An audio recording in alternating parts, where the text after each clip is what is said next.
For decades, Earth's mightiest heroes had a very specific zip code. If you were a world-ending threat, you attacked Manhattan. But by 1984, the Avengers roster was expanding too fast for just one mansion. Enter the Vision. As a chairman of the team, he suggested a bold, new corporate strategy. Franchise. With Clint Barton, Hawkeye himself, appointed as team leader, a new division of Earth's mightiest heroes was assembled on the sun-soaked shores of California. But if Marvel fans expected a breezy, laid-back beach vacation, they were dead wrong. Instead of regular street-level crime, this new roster found themselves constantly tangled up in bizarre demonic threats that left its members profoundly scathed by the encounters. Combine that with the front row seat to Tony Stark's constant personal crises as Iron Man, and the West Coast branch became less of a superhero team and more of a highly volatile support group. From an 80s California dream to 90s demonic trauma, reality TV chaos, and modern-day supervillain rehabilitation. This is the wild, complete history of the West Coast Avengers. Let's get into it.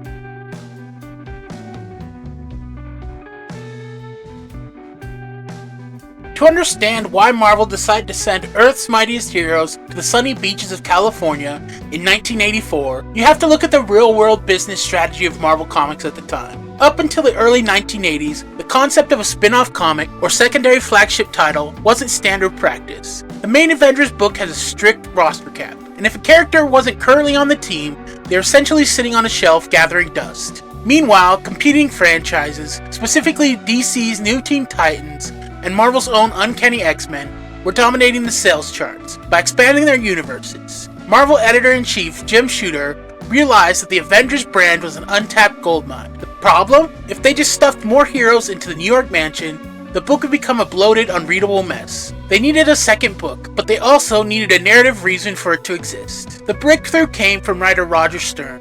Originally, Stern didn't even intend to launch a permanent second team. His initial goal was much simpler. He wanted a way to keep track of a few specific characters that he loved, like Hawkeye, Mockingbird, Tigra, and Wonder Man, without having them crowd out the main New York lineup. He pitched a 4-issue limited series with the idea that this away team would just pop up occasionally in the main book, whenever he needed them. To give the spin-off its own distinct identity, Stern and artist Bob Hall decided to completely change the scenery. Since the dawn of the Marvel Universe in 1961, almost every major hero operated exclusively out of New York City. By moving this new branch to Palos Verdes, California, Marvel got to contrast the traditional, gritty New York City cityscape with palm trees, open-air compounds, and Hollywood glamour.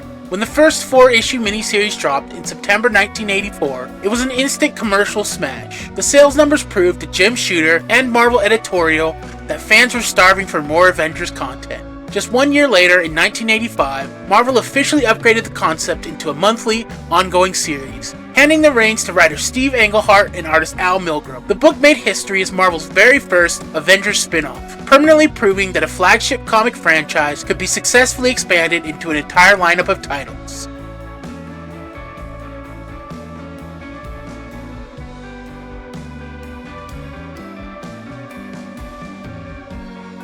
The narrative kickoff for the West Coast Avengers actually started across the country in Manhattan during a massive power vacuum. While the majority of the main Avengers rosters were temporarily kidnapped and forced to fight in the Beyonders' secret war, longtime member Vision declared himself chairman in the Wasp's absence. Foreseeing a massive cosmic threat in the form of the Dire Wraiths, the Vision proposed a bold solution: a second active division of Earth's mightiest heroes to double their defensive line. After securing governmental permission from the National Security Council liaison Raymond Sikorsky, the Vision appointed veteran archer Clint Barton, Hawkeye, as the chairman of this new West Coast Division.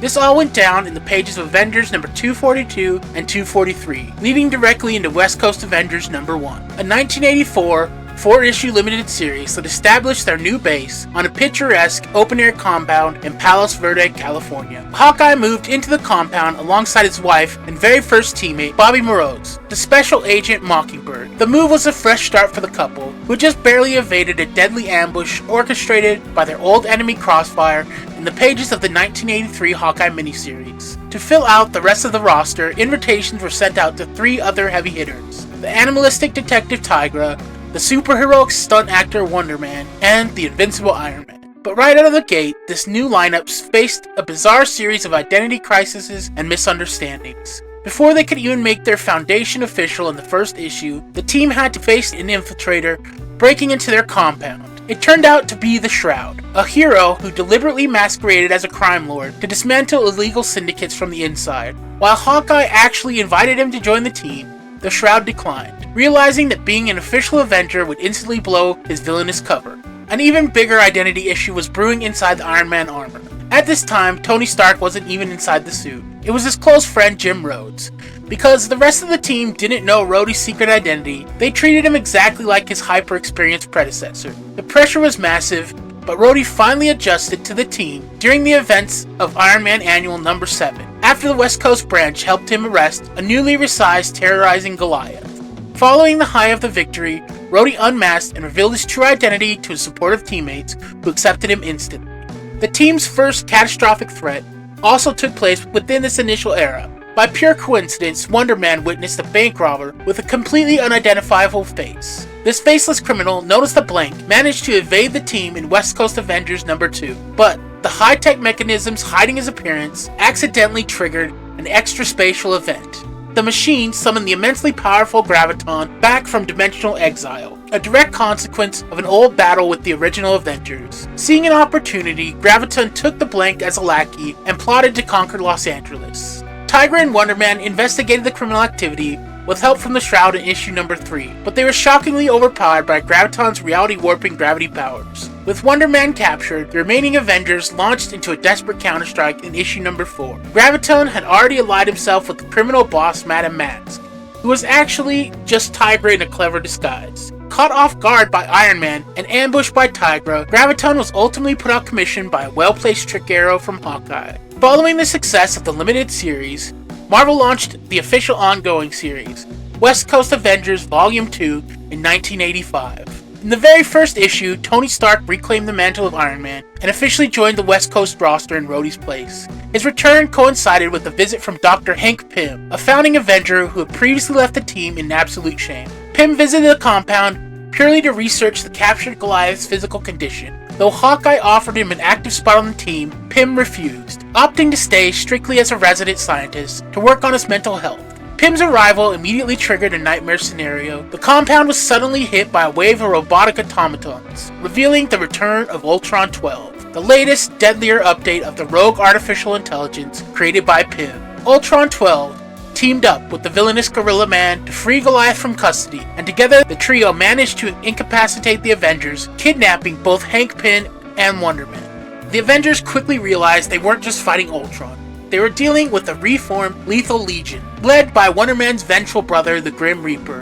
In West Coast Avengers Volume 2, Number 2, the narrative beautifully crossed over with the concurrent Vision and Scarlet Witch Volume 2, Number 2, maxi series. But Grim Reaper's plot was deeply personal and twisted. He had sent his lackeys, Necra and the Black Talon, to kidnap the Vision, but they accidentally took the Scarlet Witch hostage instead. The Vision and Scarlet Witch fought back against the Legion, tracking them straight to the West Coast territory and uniting with Hawkeye's team. The Reaper's ultimate goal was to perform a macabre ritual, wiping the minds of both Vision and Wonder Man to resurrect a pure version of his deceased brother, Simon Williams. However, the Reaper's erratic, unhinged leadership caused his own allies in the Lethal Legion to question him. In a final desperate struggle in a cave network, the Grim Reaper panicked during a confrontation with Vision and Wonder Man, losing his footing and falling to his death off a rocky ledge.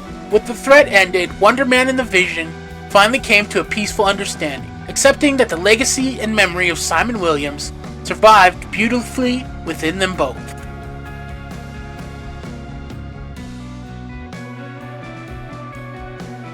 Struggling with the mystic source of her feline abilities, Tigra increasingly found herself at odds with her Avengers teammates. During a brief period of isolation in issue number 3, she was targeted by Kraven the Hunter, but managed to defeat him after rejoining her crew. Desperate to expand their defensive capabilities, the West Coast Avengers considered inviting Ben Grimm the Thing to fill their final roster spot. Grimm initially refused, but he soon returned to the Avengers compound after discovering an unconscious Firebird by chance. Upon waking, Firebird warned the team that she had been attacked by the grotesque, multi-limbed mystic, Master Pandemonium. In a frantic search for the 5 missing fragments of his shattered soul, Pandemonium launched an assault on the compound in issue number 4, but the Thing and the Avengers successfully fought him off. Despite the victory over Pandemonium, Tigra's dual nature grew dangerously unstable. To help save her sanity, Mockingbird sought out Jack Russell, the werewolf by night, hoping his supernatural background could open a pathway to the mythical cat people. Though their initial meeting erupted in violent misunderstanding, Russell's associate, Dr. Michael Morbius, provided the technical instructions needed to commune with the magical entities, alongside the Thing and Firebird. The Avengers successfully summoned the cat champion, Balcatar, who transported the team to the Land Within, the dimensional pocket where the cat people had been exiled. The king of the cat people agreed to mystically merge Tigra's fractured soul, but only under one dark condition. She had to assassinate Master Pandemonium. Tigra secretly accepted the deal, keeping her deadly assignment completely hidden from her teammates as they returned to Earth. Meanwhile, a deeply humanizing crisis unfolded when Ultron 12 overrode his core programming, moving past his programming-driven hatred for his creator, Hank Pym. Rebranding himself as Mark, this benevolent AI approached Pym to make genuine amends. A ruthless, surviving iteration of Ultron 11 attacked the compound, brutally damaging Mark before disappearing. Though Mark managed to guide Wonder Man to save Pym from the villain's clutches, his internal systems were too heavily compromised. In issue number 9, Ultron 12 tragically shut down forever, leaving a devastated Hank Pym to mourn his short-lived redemption. Following the tragedy, the compound was visited by Firebird's southwestern superhero allies, the Rangers. Firebird quickly noticed her former teammates were behaving erratically, discovering they had been corrupted by demonic possession. A frantic brawl ensued, culminating in the shocking revelation that the hero Shooting Star was actually a demonic minion sent by Master Pandemonium. The Avengers tracked Pandemonium to his lair, and though Mockingbird successfully infiltrated his inner sanctum, the villain managed to flee just before Tigra could execute him. Following that chaos, the Thing finally relented and accepted an active spot on the team, effectively ending Firebird's hopes of officially joining the roster at that time. However, the arrangement was incredibly short-lived, as the Thing ultimately failed to appear at his official introductory press conference due to a sudden distressing shift in his ongoing physical mutations, meaning he never actually served as an active member. While searching for the missing hero, the Avengers crossed paths and defeated the macabre, mind-controlling villain Headlock and his thrall, the monstrous Griffin, in issue number 11, shortly after an investigation into a suspected pocket of internal corruption within S.H.I.E.L.D. led to an ambush by the elite mercenary trio of Shockwave, Machete, and Zared. The team's legal troubles escalated dramatically when both the East and West Coast Avengers were formally charged with treason and neutralized by the government-sanctioned Freedom Force. Federal liaisons Henry Peter Gyrich, Raymond Sikorsky, and Valerie Cooper informed the captive heroes that a high-ranking insider had compromised them. Locked inside a high-security federal prison known as the Vault, the Avengers managed to orchestrate a breakout with the help of Freedom Force's rogue new operative Julia Carpenter, the second Spider-Woman. After contacting their former allies to root out the mole, the Avengers made a horrifying discovery. The traitor was their own founding member, Quicksilver. Consumed by a deep, unstable resentment toward humanity and his former teammates, Pietro Maximoff had allied himself with the robotic iteration of the Zodiac. Following a series of brutal skirmishes, Quicksilver held the Avengers completely at his mercy. However, the Vision managed to break through Pietro's psychological breakdown by projecting live holographic images of the Scarlet Witch's newborn twin boys, William and Thomas. Overwhelmed by sudden guilt and grief, Quicksilver abandoned the Zodiac and fled. Immediately following this betrayal, the vulnerable team was targeted by the vengeful Graviton and his elementally powered criminal cabal, consisting of Quantum, Half-Life, and Zazax. Using her espionage skills, Tigra managed to free her captive teammates, secretly poisoning Graviton's minions, triggering them into turning on one another. The immense psychological strain of the deception completely shattered her fragile sense of self. This personal crisis was violently interrupted when Master Pandemonium launched a demonic assault against the demon Alatu. The resulting crossfire dragged both Tigra and Hank Pym to Alatu's hellish domain. Desperate for backup, the remaining Avengers traveled to San Francisco to recruit occult specialist Hellcat and Damon Hellstrom.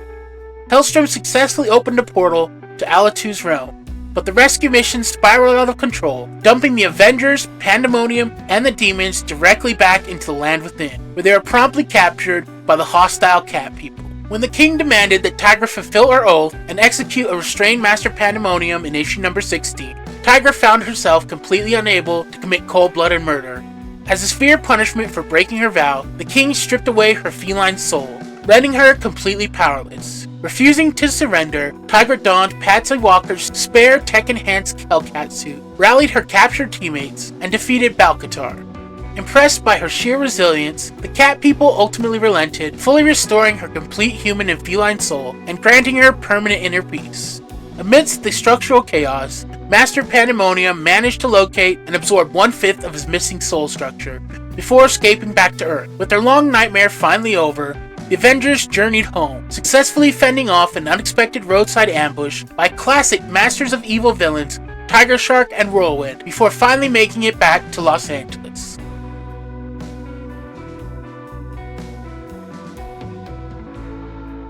Hoping to recruit Firebird to their permanent roster, the West Coast Avengers traveled to Albuquerque, New Mexico, only to find she had been missing for a month. Instead, they were ambushed by grotesque biomonstrosities engineered by the mechanical villain Dominus. Tracking Dominus to his hidden mountain laboratory, the team walked straight into a trap when the villain activated a modified, backward-only version of Doctor Doom's time platform. Stranded in the time stream, the heroes began a desperate chronological journey through the past. Their first stop was the 19th century American Old West, where Hawkeye reunited with his historic cowboy allies, the Two-Gun Kid and the Rawhide Kid, and the Phantom Rider, Lincoln Slade. While the combined forces successfully dismantled a local criminal gang, the victory turned tragic. Lincoln Slade became violently obsessed with Mockingbird, drugging her with mind-altering herbal potions to induce amnesia and kidnapping her. As the unstable time machine flared back to life, the remaining Avengers were involuntarily hurled further back into the past, leaving a brainwashed Mockingbird trapped in the 1870s. The time-tossed team briefly materialized in the 18th century, where Hawkeye was severely wounded by Spanish colonizers. Recognizing an ancestor of Firebird among the locals who nursed him back to health, the Archer hurriedly wrote a plea for help, instructing her to pass the artifact down through her generations. Still drifting, the team next landed in ancient Egypt, where an unmasked Iron Man attempted to lead the exhausted heroes, only for the group to be promptly neutralized by the tyrannical Pharaoh Ramatut. Fortunately, the comatose Hawkeye was visited and healed by the moon god Khonshu. Seizing the opportunity to intervene, Khonshu sent his spirit into the 20th century to possess his primary avatar, Moon Knight, instructing him to contact the Avengers compound. Back in the present, Firebird had rebranded herself as the spiritually renewed hero La Esperita, successfully helping a suicidal Hank Pym conquer his psychological demons and adopt a proactive, tech-driven superhero role. Alerted by Moon Knight to Hawkeye's century-old message, Pym, La Esperita, and Moon Knight enlisted the Fantastic Four to acquire a functional time machine and launch a rescue mission. The modern heroes successfully breached the time stream, escaping Ramatut and tracking Mockingbird back to the 19th century. They arrived just as Mockingbird broke free from her drug-induced fog. In a brutal, fateful cliffside duel, she confronted her abuser. As Lincoln Slade lost his footing and dangled over the precipice, Mockingbird actively chose to stand down, coldly letting him fall to his death. Once the reassembled team returned to the 20th century, they immediately stormed Dominus's mountain to halt his plot to mentally enslave humanity. Immune to the villain's psychological machinery due to his own fractured chaotic psyche, a maniac Moon Knight single-handedly terrified Dominus into abandoning his plans and fleeing. The team's return to the present was short-lived, as they were immediately pulled into a cosmic crisis spanning the West Coast Avengers Annual No. 2 and Avengers Annual No. 16. The Grandmaster had poisoned the entire East Coast roster as part of a macabre wager with death. Manipulating the West Coast branch into the realm of death, the Grandmaster forced the sister teams to battle one another alongside a newly resurrected Legion of the Unliving. When the dust settled and the heroes faced total obliteration, Hawkeye managed to outsmart the Elder of the Universe, cheating in a high-stakes game of chance to trick the Grandmaster into relinquishing his power. A grateful death resurrected the fallen heroes and returned them to Earth, after which La Spirita amicably parted ways with the team to follow her own path. Peace remained elusive, however, as the traditional Zodiac cartel was systematically slaughtered and replaced by a rogue faction of life model decoys, led by the life model decoy Scorpio. The sole surviving human leader, Taurus, turned to the Avengers for salvation. Armed with the cosmic Zodiac key, the android imposters launched a targeted campaign against the heroes, even deploying a duplicate Sagittarius android to infiltrate the compound. Though Mockingbird easily exposed the fake Hawkeye, the life model decoys successfully replaced Tigra with a duplicate Leo. The Avengers mounted a rescue operation with Taurus's assistance, but Scorpio used the Zodiac key to banish both groups escapes to the surreal dimension of the Brotherhood. Once there, the life model decoys instantly perish due to being severed from Earth's celestial constellation. The enigmatic Brotherhood returned the organic Avengers safely to Earth, but Taurus vanished in the chaos. Obsessed with completing the mission, Moon Knight's brutal, unhinged manhunt for the missing criminal deeply alienated his teammates, exposing massive ideological rifts within the roster. The trauma of the past soon manifested physically when the vengeful spirit of Lincoln Slade possessed his heroic descendant, Hamilton Slade, who was operating as a member of the Southwestern team, the Rangers. Using the host body, the Phantom Rider manipulated an extra-dimensional warlord, Archon, into attacking the Avengers, all while secretly subjecting Mockingbird to terrifyingly psychological torture. Though Archon abandoned the conflict after recognizing Wonder Man's battlefield honor, internal stability fractured further when Hawkeye officially fired Tony Stark from the team. Stark had gone rogue during the Global Armor Wars crisis, violating the Avengers Charter to violently destroy government-held tech. The Wasp arrived from New York, providing much-needed leadership support, but she was unaware that a deeply traumatized Mockingbird was secretly manipulating the team's flight paths. Mockingbird diverted the team to the Grand Canyon for a private showdown with the Phantom Rider's host. Though Moon Knight intervened to prevent her from committing another murder, he agreed to back her play, hiding the ongoing supernatural haunting from the rest of the team. The fracture finally widened into a permanent break during an international investigation in Budapest, where Hank Pym sought rumors that his long-lost first wife, Maria Travoia, was still alive. The team fell into a trap orchestrated by his old enemy, Madam X, a mind-controlled enemy of past Ant-Man villains. Discovering the Vision and Scarlet Witch held captive as well. The true mastermind was revealed to be a vengeful Quicksilver, utilizing the vocal thrall of the villain known as the Voice. Amidst the chaotic escape across the European border into Latveria, where the heroes were briefly detained and tortured by Dr. Doom before Khonshu threatened the dictator into releasing them, the Phantom Rider's ghost continued to violently haunt Mockingbird. Pushed to her absolute limit, Mockingbird finally confessed the truth about Lincoln Slade's death to the entire roster.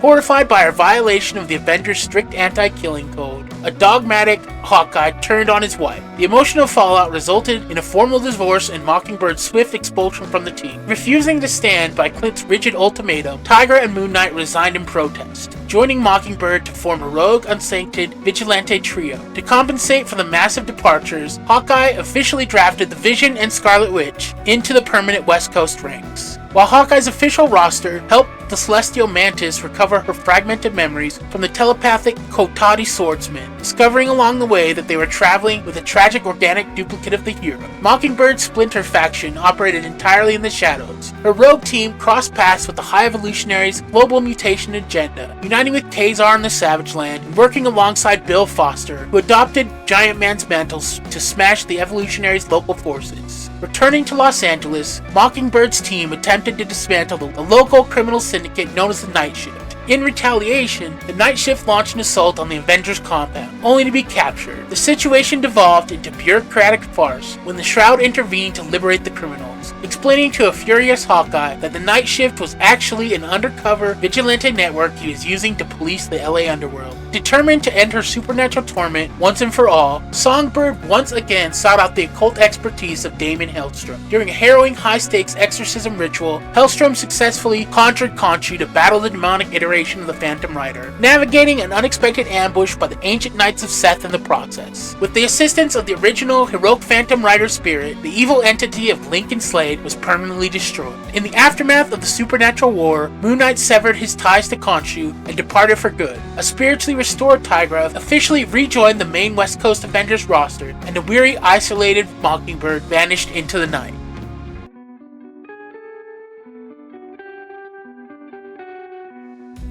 The West Coast branch fractured permanently when the Vision abruptly vanished from the Palos Verdes compound in issue number 42. A brief assault by the crude Ultron decoy in issue 43 failed to mask a terrifying reality. The team's internal mainframes had been compromised, and all files regarding the Vision's design specifications were thoroughly corrupted. Overcome with guilt, Mockingbird confessed that she had inadvertently enabled the security breach under official government orders, having been deceived by a rogue international shadow coalition known as the Vigilants. The coalition targeted the Synthoid in retaliation for his past attempts to seize control of the world's computer networks. Mockingbird guided the horrified heroes to a subterranean facility in issue 44, where they discovered the Vision completely hollowed out and dismantled. Following the rescue in issue number 45, National Security Liaison Raymond Sikorsky aggressively altered the team's dynamic by forcing the hyper-nationalist US agent onto the roster as the new government-mandated field leader. Deeply insulted by the bureaucratic overreach, Hawkeye resigned as chairman in protest and walked out, with Mockingbird falling close behind.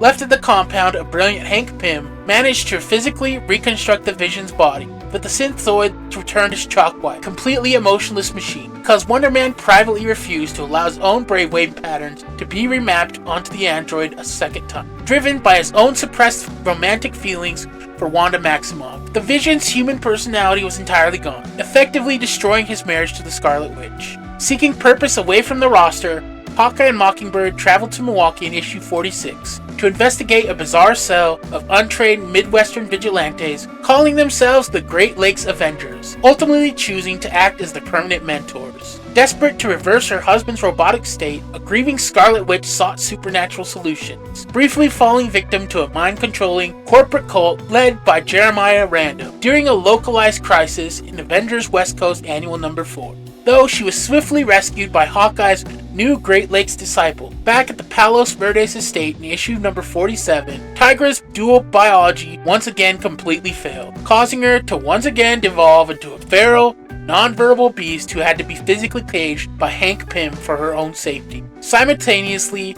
Pym's research into the Vision's structural blueprint revealed that the android was never actually constructed from the remains of the original 1930s Human Torch, reversing decades of established Avengers lore. Guided by the Torch's former companion, Anne Raymond, in issue number 48, the Scarlet Witch utilized her reality-warping hex powers to supercharge the dormant android, successfully resurrecting Jim Hammond by issue number 50, who gratefully accepted an active spot on the West Coast roster. Tony Stark also returned to active duty in a sleek new armor design, though he deliberately concealed his identity from his teammates, falsely claiming that a completely different pilot was operating the suit. These overwhelming personal upheavals culminated in total psychological horror in issue number 51, when the ancient witch, Agatha Harkness, materialized at the compound. Harkness revealed that William and Thomas, Wanda and Vision's twin infants, were never actually real human beings, but rather unstable magical manifestations of Wanda's own subconscious desires. Anchored by missing soul fragments stolen from the demon lord Mephisto, this revolution drew the attention of Master Pandemonium, who had been hunting those exact fragments to repair his own severed soul. In issue number 52, Pandemonium abducted the infants and grafted them onto his limbs to replace his missing hands. Yes, this seriously happened, but the victory turned into a nightmare when Mephisto personally manifested. The Demon Lord brutally resorbed his soul shards, completely devouring the children and Master Pandemonium's hands in the process. To save a profoundly traumatized Scarlet Witch from immediate mental oblivion following the infant's erasure, Harkness cast a powerful spell to entirely exorcise the memory of the children from Wanda's consciousness. And I'm sure that will never have an effect or come back later. Wanda's fragile psychological defense collapsed completely during the Global Acts of Vengeance crossover event, spanning issues 53 through 55. Exploiting her repressed grief and volatile reality-warping powers, her biological father, Magneto, easily manipulated her in turning on her own teammates. A dark, unhinged Scarlet Witch effortlessly overpowered the West Coast Avengers, launching a devastating assault alongside Magneto and his villainous allies, including the Mandarin and the UFOs. Believing his sister was beyond saving by issue 56, Quicksilver feigned an alliance with Magneto's mutant faction to act as an undercover double agent, accompanying them to the orbital stronghold of Asteroid M. The remaining Avengers found themselves entirely outmatched and incapable of breaching Magneto's electromagnetic defenses to reach their compromised teammate. The global crisis peaked in issue 60 when Quicksilver executed a tactical betrayal, using a localized teleportation sequence to drag Magneto and the Dark Scarlet Witch directly back down to the Avengers combat. The mutant dictator abruptly halted his campaign when the true puppet master stepped out from the temporal stream. Immortus, the master of time. Immortus confessed that he had meticulously engineered every catastrophic tragedy in Wanda's life for decades, including the dismantling of the Vision and the creation of her fake children, specifically to break her mind. As a rare and powerful Nexus B, an unstable Scarlet Witch could be used by Immortus to control and reshape the timelines of humanity. Utilizing Agatha Harkness's advanced mystical tracking, the remaining West Coast Avengers, now reinforced by a returning Hawkeye, flung themselves into the surreal realm of Limbo by systematically cutting through the historical phantoms of the Legion of the Unliving and shattering the giant temporal beast Tempest. The heroes broke Immortus' psychic machinery. With her mind finally cleared of the dark temporal manipulation, Wanda recovered her true sanity, while the cosmic timekeepers intervened to place Immortus under permanent arrest. Recovering from the devastating psychological manipulation of Immortus, the West Coast Avengers immediately faced a cascade of deeply personal crises. Upon its sudden reactivation, after sustaining severe damage from the Scarlet Witch's chaotic hexes, the original Human Torch inadvertently clashed with the volatile young mutant Living Lightning in issue number 65. Peace was short-lived, however, as Wonder Man and a temporarily powerless Scarlet Witch found themselves relentlessly hunted by the Grim Reaper, the villain who had been reanimated as a grotesque, soul-draining zombie by the voodoo priestess Necra, whom the Reaper immediately murdered as gratitude for his resurrection. The chaos intensified in issue number 66, when Hank Pym and the Wasp uncovered covert machinations of Ultron 13, prompting them to mobilize the remaining active roster. Wonder Man vehemently objected to the shift in focus, abandoning his teammates to launch a personal, emotionally charged vendetta against his undead brother. While Simon fruitlessly traded blows with the Reaper, an isolated trio consisted of Hawkeye, Tigra, and the Scarlet Witch was ambushed and captured by Ultron in issue number 67. The mad android injected the heroes with a cybernetic slave virus, turning them into cold, mechanized thralls, forced to wage war against their own allies. The twin threats converged when the Grim Reaper and Ultron formed a dark alliance of convenience. In a desperate tactical gambit, during issue number 68, a newly empowered Scarlet Witch managed to purge the synthetic infection from her teammates' biologies, bringing the battlefield directly to the crowded streets of the Pasadena Rose Parade. The Avengers successfully permanently dismantled both villains after the Reaper and Ultron inevitably turned on each other mid-combat.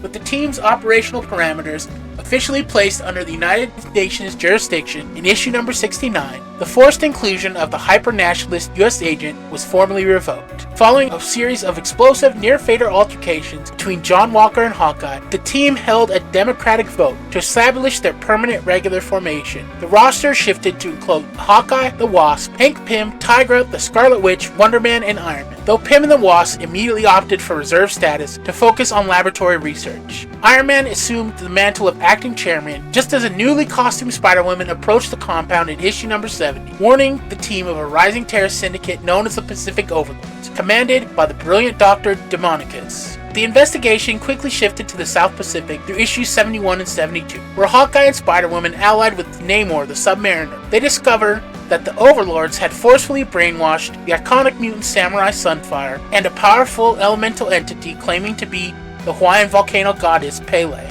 to launch a devastating preemptive strike on Pearl Harbor. Moving their operations directly to Japan in issue number 73, the main Avengers roster was ambushed and placed in stasis pods by Demonicus' elite enforcement squad, Irizumi, Jawbreaker, and Cybertron. Inside the villain's stronghold, the captive heroes learned of his ultimate master plan, utilizing advanced tectonic weaponry to force a massive new landmass called Demonico, which is a stupid name, to rise from the ocean floor under his totalitarian rule. Currently, government operative Michael Clemson commanded U.S. agent to assassinate Spider-Woman under the false pretense of her being a rogue asset, though Walker's strict personal morality ultimately prevented him from executing the contract. Tides turned in issue number 74, when the Living Lightning, who had been blackmailed into serving the Syndicate to keep his dangerous electrical power stable, turned on his captor, joining forces with Hawkeye, Spider-Woman, Sunfire, and a redeeming U.S. agent. The heroes successfully liberated the main roster. However, before the villains could be brought to justice, the United Nations unexpectedly granted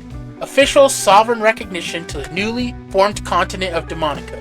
Again, still a stupid name, forcing the frustrated Avengers to legally withdraw. In the aftermath of the geopolitical disaster, Tigra, Pym, and the Wasp stepped down from active service, allowing Spider-Woman, U.S. Agent, and Living Lightning to officially claim their permanent spots on the roster. Following a surreal temporal detour to the extra-dimensional realm of Polemarchus in issue number 75, where the combined forces of the Avengers and the Fantastic Four successfully brokered a peace marriage between Archon and the Warlord Thundra, the team returned to Los Angeles to face a localized cinematic threat. In issue number 76, the remnant members of Night Shift, now operating under the lethal leadership of the mystical villain Hangman, launched a targeted terror campaign against the Hollywood film industry, violently disrupting a movie set where Wonder Man was attempting to launch a legitimate acting career. The Avengers intervened to provide heavy security for the civilian crew, but the Night Shift had been drastically augmented by a dark supernatural pact with the demon lord Satanish. Utilizing their amplified black magic in issue number 77, the villains successfully trapped the entire West Coast roster within a macabre ritual circle. Crisis took a bizarre turn in issue number 78 when the Hangman secretly blackmailed a captive Wonder Man, forcing him to star as the lead actor in a supernatural, independently produced propaganda film designed to feed human souls to his hellish patron. Rejoined by a wandering Mockingbird, the remaining free Avengers launched a desperate rescue operation across various Hollywood backlots, while Iron Man successfully recruited the mystical expertise of Doctor Strange to intercept the demonic threat in issue number 79. As Satanish attempted a physical manifestation of Earth by consuming the life forces of the production crew, the combined sorcery of Doctor Strange and the Scarlet Witch successfully banished the entity back to the Netherworld. Simultaneously, the low-level members of the Night Shift abruptly turned against the Hangman upon realizing their own immortal souls had been bartered away, actively helping the Avengers smash the ritual altars and break the Syndicate's hold over the city.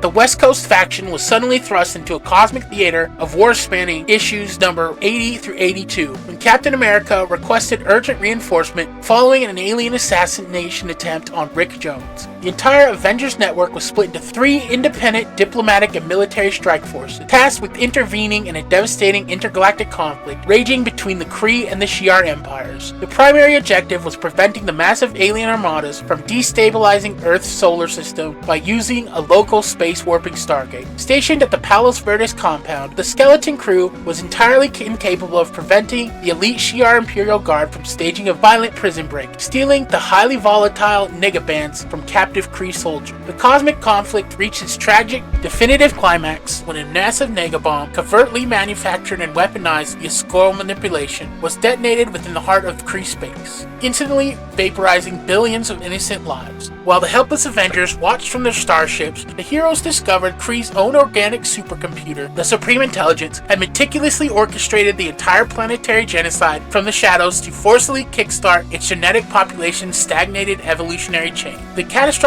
revelation immediately fractured the Avengers along deep ideological lines. Defying Captain America's absolute moral stance against execution, a rogue faction aggressively led by Iron Man and heavily supported by West Coast members like Wonder Man stormed the Kree Citadel and executed the Supreme Intelligence for its crimes against humanity, creating a bitter, lingering philosophical rift between the sister teams. Turning to a fractured Earth in the wake of a cosmic war, Reserve Squad consisting of the Wasp, Hank Pym, Tigra, Mockingbird, Quicksilver, and Machine Man successfully mobilized in issue 83 to help a completely powerless Human Torch track down and arrest his Golden Age nemesis, the Hyena, who had been orchestrating a series of arson attacks across Los Angeles. The primary roster returned to active duty through issues 84 through 85, when a standard patrol of high-profile presidential campaign brought them into direct violent conflict with a lethal mercenary trio known as Deathweb. Assisted by a street-level agility of Spider-Man, the Avengers successfully repelled the initial assault, but the villains managed to abduct Spider-Woman's younger daughter, Rachel. Government oversight operative Michael Clemson was subsequently exposed as a corrupt double agent working on behalf of Deathweb's secretive employer, an international shadow broker known as the Manipulator.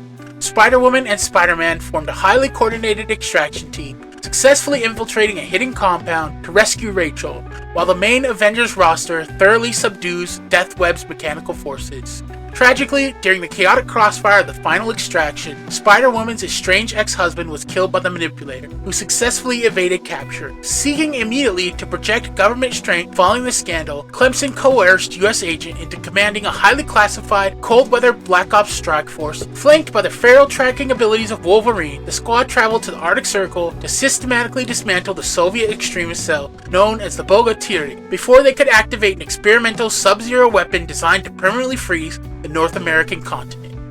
The final definitive crisis of this era commenced in issue number 89, when Ultron successfully staged a violent breakout from his high-security cell inside the vault, upgrading his physical framework into his most lethal iteration yet. Utilizing advanced electronic warfare, the mad android seized absolute control of the Palos Verdes compound's automated security grids, feeding the Avengers false telemetric data to mask his movements as he prepared a global campaign to eradicate all organic life on Earth. Despite a sudden, unexpected intervention by a visiting Vision in issue number 90, Ultron easily bypassed the heroes' defenses, completely leveling the main compound structures before abducting Mockingbird and plundering a heavily guarded Federal Reserve of pure adamantium scraps. Operating from a hidden subterranean laboratory, the villain placed a captured Hank Pym and the cyberneticist Dr. Myron McLean under severe hypnotic thrall, forcing them to construct a metal mate. Ultron proudly induced the Avengers to Alchema, the War Toy, a towering adamantium monstrosity programmed with Mockingbird's captured brainwave patterns. Desperate to salvage his broken personal life, Clint Barton officially discarded his longbow, utilizing Pym particles to reclaim his classic giant Goliath identity to wage a furious physical assault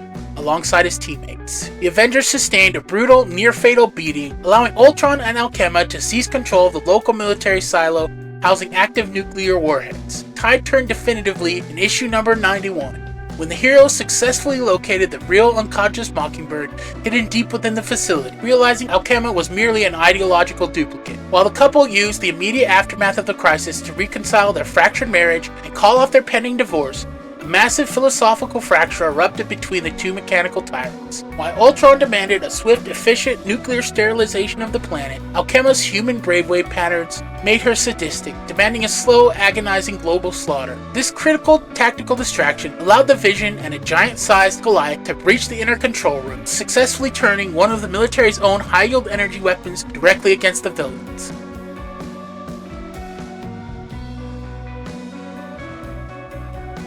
The internal stability of the West Coast roster reached a boiling point in issue 92, when Wonder Man's increasingly erratic behavior and violent emotional outbursts caused him to completely abandon the team. Sensing vulnerability within the Palos Verdes compound, the villainous Eric Johnston, operating under the moniker Goliath, staged a violent prison break from the vaults, hunting the missing Simon Williams. Instead, Johnston found himself fiercely opposed by Clint Barton, who stubbornly maintained his own giant Goliath identity, using Pym particles. In a seismic, destructive clash of titans across the compound grounds, Hawkeye ultimately emerged victorious, thoroughly subduing his criminal namesake. Simultaneously, the political landscapes of the Pacific shifted when the rogue overlord Kuroko secretly approached the Avengers, begging for the immediate intervention to stop Dr. Demonicus from initiating a localized apocalypse. Needing heavy reinforcements and advanced transport, Spider-Woman officially drafted the street-level hero Darkhawk into a mission on reserve status in issue number 93. Desperate to secure a long-range aircraft, the heroes traveled to Stark International, where they were intercepted by Jim Rhodes, operating as War Machine. Rhodes bypassed corporate red tape to provide the team with a state-of-the-art Quinjet, officially volunteering his heavy firepower to the strike force. Arriving on the sovereign shores of Demonica, again, still a stupid name, in issue number 94, the Avengers engaged the core ranks of the Pacific Overlords, who had formed a tactical alliance with Klaw, and the rogue Soviet superhuman Zvezda Denista. The conflict peaked in issue number 95 when the heroes discovered Demonicus' true objective, piercing the veil of Earth's dimension to unleash the horrific extra-dimensional demon army known as the Rakasa. Despite facing overwhelming mystical numbers, combined forces of War Machine, Goliath, and the defective Claw broke Demonicus' psychic control over the portals. The sudden disruption of the dimensional gateways triggered a catastrophic tectonic feedback loop, violently fracturing the artificial continent and sending the entire landmass of Demonica drowning back into the depths of the Pacific Ocean. Domestic peace remained elusive, as the team was immediately pulled into a global ideological crisis in issue number 96. The cosmic entity, known as the Goddess, initiated her Infinity Crusade, deploying a wave of localized mind control to abduct any superhero possessing deeply rooted spiritual or religious beliefs. The West Coast team was instantly crippled, as the Living Lightning, the Scarlet Witch, and US Agent fell under the Goddess's thrall, leaving a highly vulnerable skeleton crew behind the compound. In issue number 97, the remaining active members were forced to wage a desperate defensive campaign against Quantum's power platoon and the enigmatic cosmic entity Wondar the Aquarian. Though the cosmic crisis was ultimately resolved by Earth's remaining sorcerers and scientists, the sudden psychological violation left the team completely fractured and deeply paranoid about internal security. The final tragedy of the West Coast branch commenced in issue number 98, when the Hangman returned to form a brand new iteration of the Lethal Legion, utilizing lost souls bartered from his demonic patron, Satanish. Looking to avenge their past Hollywood defeat, the Legion targeted the West Coast branch, which was now officially led by the Scarlet Witch, following Hawkeye's decision to step down as chairman and call an internal election. The Lethal Legion staged a brutal, coordinated ambush against the US agent, thoroughly beating John Walker into critical condition. Through issue number 99, the supernatural villains systematically overwhelmed the compound defenses, abducting a defenseless Mockingbird and dragging her directly into Satanish's infernal plane. To orchestrate a rescue mission, the desperate Avengers were approached by the demon lord Mephisto, who offered safe passage into the Netherworld under the false pretense of collecting the rogue souls of the Lethal Legion. Rejecting Mephisto's manipulative contract, the Scarlet Witch utilized her reality-warping hexes to tear open a portal, leading the team straight into Satanish's realm in issue number 100. The mission devolved into pure cosmic chaos as Mephisto and Satanish engaged in a furious, territorial war over the underworld, while the Avengers desperately fought to extract their captive teammate. As the infernal plane began to collapse,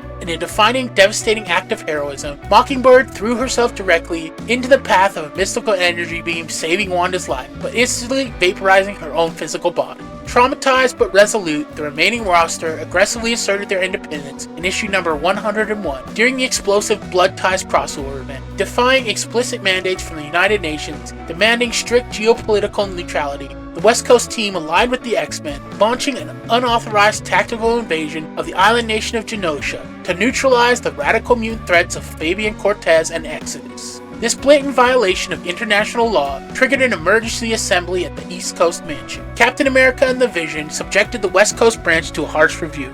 The Vision coldly presented a data-driven case detailing how the California branch had devolved into a failed experiment plagued by fluctuating membership, overextended financial resources, dangerous cavalier field behavior. When the final vote was called to dissolve the West Coast branch, Iron Man unexpectedly cast a tie-breaking vote to permanently shutter the West Coast Avengers, ordering them to fold back into the New York team as mere low-tier reservists. Deeply insulted by the systematic betrayal and corporate elitism of their peers, the core West Coast veterans, including Hawkeye, Spider-Woman, US Agent, and the Scarlet Witch, resigned their Avengers commissions on the spot. Refusing to let their proactive vision die, the heroes walked out of the mansion to accept an independent funding offer from Tony Stark, leaving the Avengers behind to forge a brand new, cutting-edge strike force known to comic history as ForceWorks. If anybody is interested in more information about ForceWorks, let me know down in the comments and maybe I'll do a video in the future about it. When the dust had settled in West Coast Avengers number 102 in January 1994, it marked the absolute end of an era.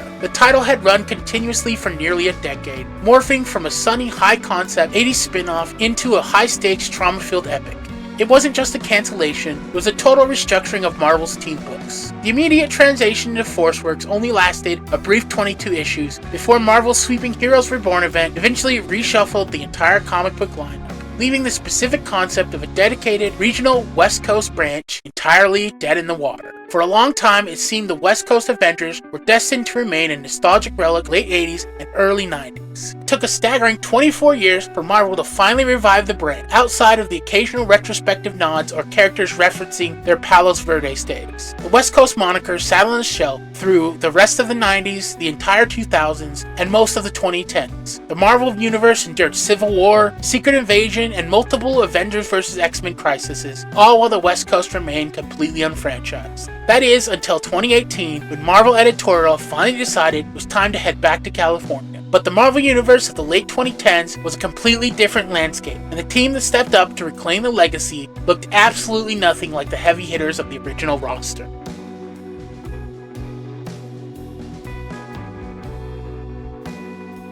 When the West Coast Avengers name finally resurfaced in West Coast Avengers Volume 3 Number 1 in 2018, it didn't come from a high-level United Nations charter or a tactical decision by the Vision. It came from a cash-strapped amateur private eye business operating out of Los Angeles called Hawkeye Investigations. The shop was run by Kate Bishop, the brilliant young archer who shared her superhero moniker with Clint Barton. Encouraged by Clint to do something about the massive spike in California supervillain activity, Kate decided the West Coast needed a formal defense line again. She immediately drafted her heavy-hitting best friend, America Chavez, along with their boyfriend Johnny Watts, known as the Fuse. Because LA was seriously lacking in local superheroes, Kate put in an open casting call for candidates in issue number 1. The open call did catch the attention of a completely unpredictable and fourth wall breaking Gwenpool, and of Omega 11 mutant telepath and certified dick, Quentin Quire, aka Kid Omega. Quentin offered to fully fund the operation, but there was a massive catch. The funding was tied to binding a contract with a reality show crew, meaning this brand new, highly dysfunctional team had to do all their superheroics while being constantly filmed for trash TV. Their very first crisis kicked off in Santa Monica, which was by an invasion of bizarre, mutated monsters. Wait, what's happening? That's just Jeff. Jeffrey the baby landshark was meant to be a weapons-grade monster, but he was simply too pure for this world. Instead of eating the team, he immediately stole the hearts of Gwenpool, Kate Bishop, and frankly the entire Marvel fandom. To understand the phenomenon of Jeffrey, we have to look behind the scenes. Landsharks as a general species actually debuted in issue number 1, drawn by Stefano Caselli, as a mindless pack of predators stampeding through Santa Monica. But writer Kelly Thompson noticed one specific line of landshark in the herd that completely caught her eye. Blending classic shark imagery with the playful, chaotic energy of her own pet cats, Thompson decided to pluck this creature out of the background and turn him into a real character. His name was originally part of an abandoned running gag where Gwenpool would adopt random baby animals, name them all Jeff after a kitten she previously had to give up, and inevitably lose them. But the internet had other plans. The online reception to Jeff was so instantly, universally positive that Marvel threw out the running gag, kept Jeff by Gwen's side, and permanently integrated him into the team. When 2018 West Coast Avengers book was cancelled, Jeff's journey was only beginning. Gwenpool, being a fourth wall breaking character who knows she lives inside a comic book, desperately feared that her own title cancellations would leave Jeff in limbo. In a meta move to secure his future, she entrusted him to Wade Wilson in Kelly Thompson's 2019 Deadpool run, only for that title to get cancelled too. Jeff spent some time being looked after by monster hunter Elsa Bloodstone, proving that he could melt the heart of even the most hardened mercenaries.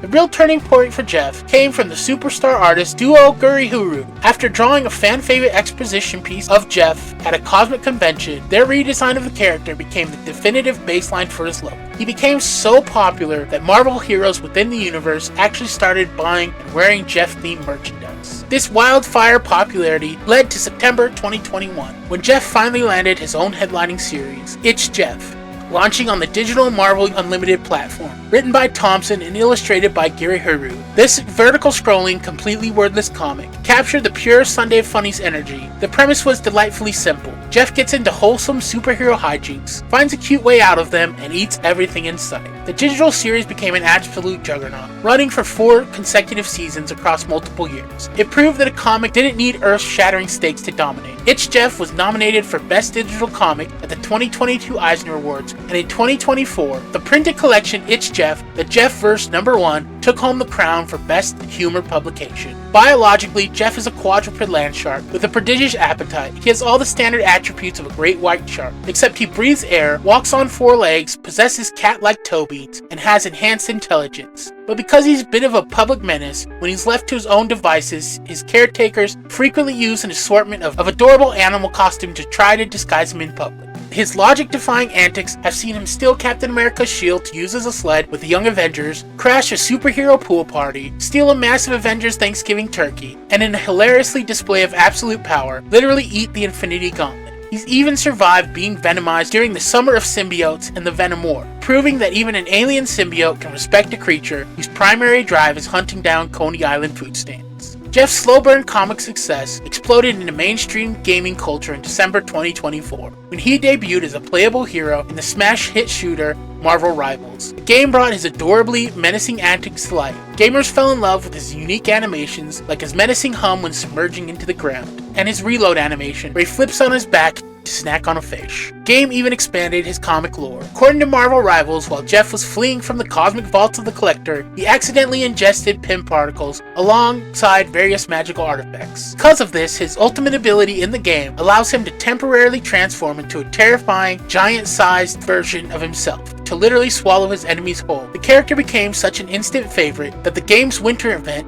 Jeff's Winter Splash Festival, forced every single player into a chaotic Splatoon-style mode where everyone played as Jeff. The video game boom fed directly back into publishing. Driven by his massive digital and gaming audience, Marvel launched a dedicated print-limited series, Jeff the Landshark Volume 1, in June 2025, teaming Kelly Thompson with artist Toki Takora, which secured yet another Eisner nomination for Best Humor Publication in 2026. The Jeff hype even tore through the fabric of reality, landing him historic intercompany crossovers, squaring off with Crypto in Deadpool/Batman #1 in late 2025, and teaming up with DC's King of the Seven Seas in the digital one-shot It's Jeff/Aquaman #1 in April 2026. With a brand new follow-up series, Jeff the Landshark Superstar, slated for July 2026, Jeff has solidified himself as a certified comic industry powerhouse. If the 2018 West Coast Avengers achieved anything lasting, it was giving the world this round, bite-sized king.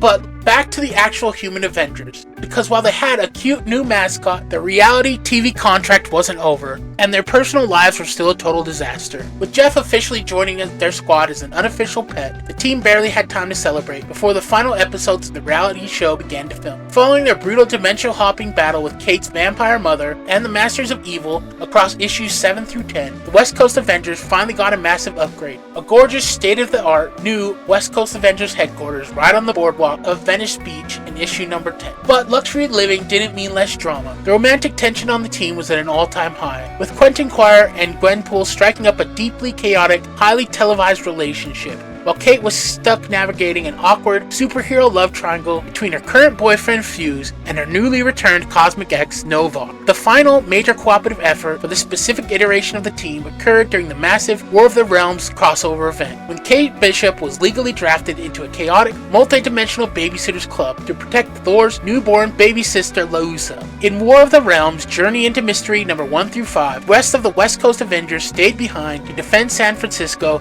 from a freezing frost giant invasion. Operating in California at the time, Superior Spider-Man from Superior Spider-Man Volume 2, number 7 and 8, Otto Octavius, the new Superior Spider-Man, wanted to weaponize America Chavez's star portals to teleport concentrated raw sun rays directly onto the frost giants to melt their arm. He managed to convince the West Coast Avengers to back his play, but the plan completely failed due to magical forces preventing America from executing the cosmic teleportation. Refusing to throw in the towel, in Superior Spider-Man number 8, the group flew straight to New York City with Spider-Man to team up with the Fantastic Four. Utilizing Mr. Fantastic's data, the Superior Spider-Man artificially replicated Bifrost's magical energy, allowing America to successfully open a direct portal straight to the frost giant realm of Jotunheim. However, before they could launch a counter-invasion, the localized Earth Strike Force convinced the West Coast crew to stay and fight the war on the front lines of Earth instead. Once the frost giants were melted and the reality TV cameras finally stopped rolling, this short-lived, lovable incarnation of the West Coast Avengers quietly drifted apart. Gwenpool moved on to her own existential comic book series, Quentin went back to Mutant Island drama, and Kate went back to solo street-level PI work. California sat quiet once again, but as history has proven, the West Coast branch never stays dead forever. 6 years later, the brand would be resurrected one more time, and the vibe was about to shift from lighthearted reality TV straight into heavy, high-tech existential dread.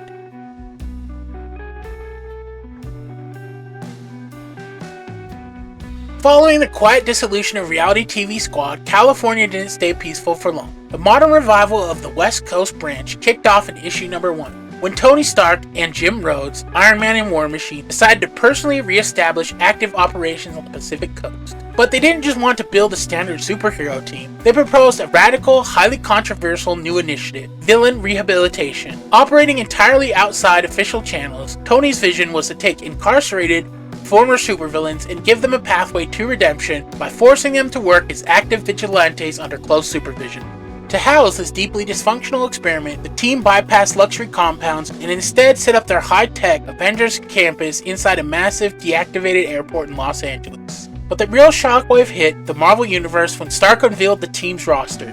Out of a massive pool of incarcerated candidates, the program's absolute first successful recruit was none other than Ultron. Yes, that Ultron, the same genocidal artificial intelligence that has spent decades trying to purge all organic life from the planet, who had literally destroyed the original West Coast compound decades prior, had been fractured into multiple distinct entities. One of these shattered personas had developed a conscience, and now genuinely desired to act for the benefit of humankind. Naturally, the rest of the new recruits were completely losing their minds over this.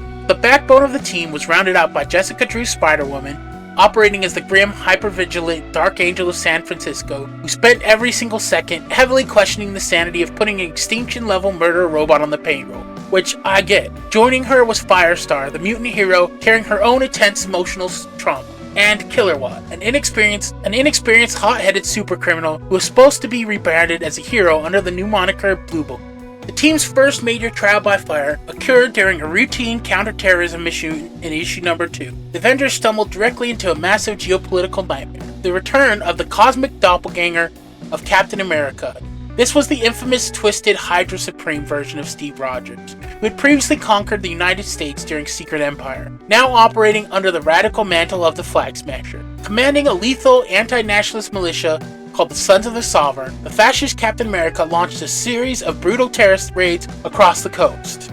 After an explosive, high-stakes confrontation in issue number 3, the West Coast Avengers managed to successfully knock out the Flag Smasher and put him under arrest. But even behind bars, the villain caused chaos, ultimately being assigned as Killerwatt's new prison cellmate and subjecting the young rookie to horrific psychological torture. Simultaneously, the ultimate existential nightmare returned to California as a completely separate, fully villainous faction of Ultron, calling itself the One, made its terrifying public debut. This dark digital god didn't want to play hero.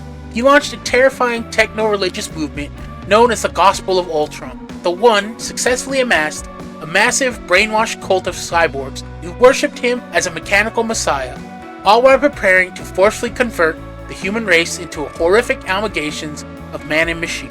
As Spider-Woman actively risked her life infiltrating the cult's massive Cathedral of Singularity, gathered tactical intel in issue number 4, the situation blew up into an all-out superhero civil war. Word got out that the main East Coast Avengers branch in issue number 3, that Tony Stark was harboring a rogue Ultron. Horrified by the sheer irresponsibility of the project, the main Avengers team flew out to shut the campus down and lock the robot away. A brutal, ego-fueled feud erupted through issue number 6 as the West Coast Avengers physically fought Earth's mightiest heroes to protect the reformed mechanical team. To forcibly end the standoff, Iron Man absorbed the conflict by summoning the Wasp, who arrived armed with a high-tech failsafe device that could instantly deactivate their Ultron if he stepped out of line. While the superhero brawl was successfully de-escalated, the damage was done. The reformed Ultron was deeply, profoundly disappointed, realizing his own teammates would never truly reciprocate his trust. But there was zero time for an identity crisis.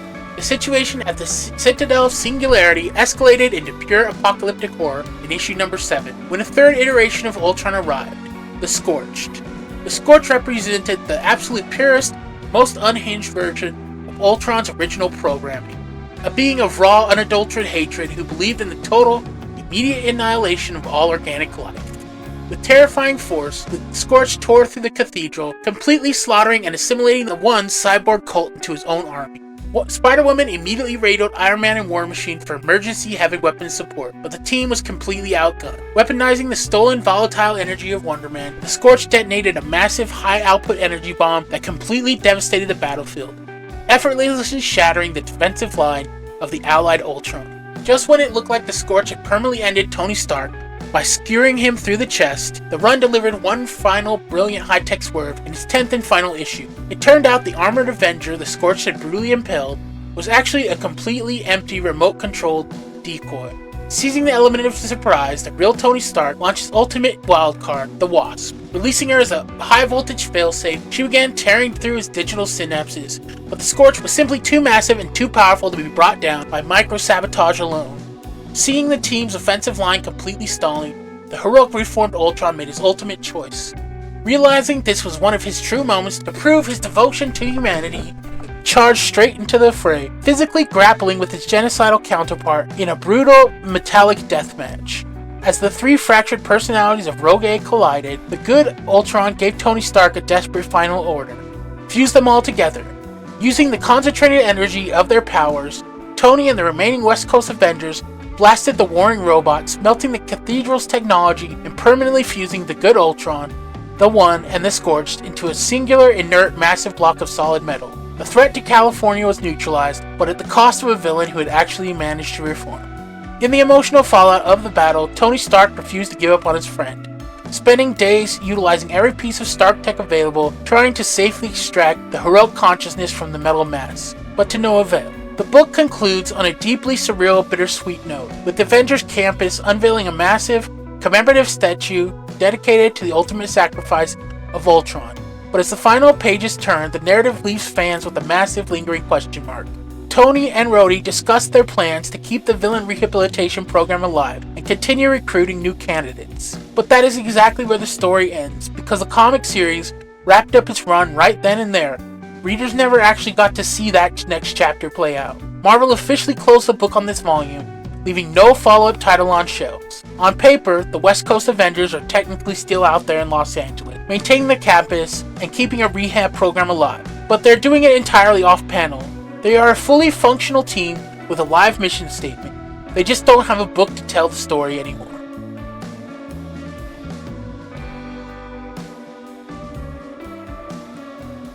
And that brings us to the definitive current end of the West Coast Avengers. When you step back and look at the entire 40-year timeline, it becomes clear that the West Coast branch has always been Marvel's ultimate experimental playground. Think about the sheer whiplash of this team's legacy. It started in 1984 as a sunny, high-flying beach house operation built by hot-headed Hawkeye who just wanted to prove the Pacific Coast could stand on its own. By 2018, it transformed into a chaotic, cash-strapped, trash TV reality show that gave the world a four-legged, multi-Eisner-winning cultural phenomenon in Jeff the Landshark. And finally, in 2024, it shifted into a heavy, high-tech industrial rehabilitation program that ended with a genocidal machine god making the ultimate sacrifice for humanity. It's a team born out of necessity, sustained by pure chaos, and constantly cut short just as things are getting interesting. The fact that their latest run ends with Tony Stark and War Machine vowing to continue a rehabilitation program that we may never actually get to see on the page is entirely on brand. That is the tragedy and the beauty of the West Coast Avengers. They are forever frozen in comic book limbo, operating out of a deactivated LA airport, keeping the peace entirely off panel. They might not have a book on shelves today, but if history has proven anything, you can never truly keep a good Avenger down.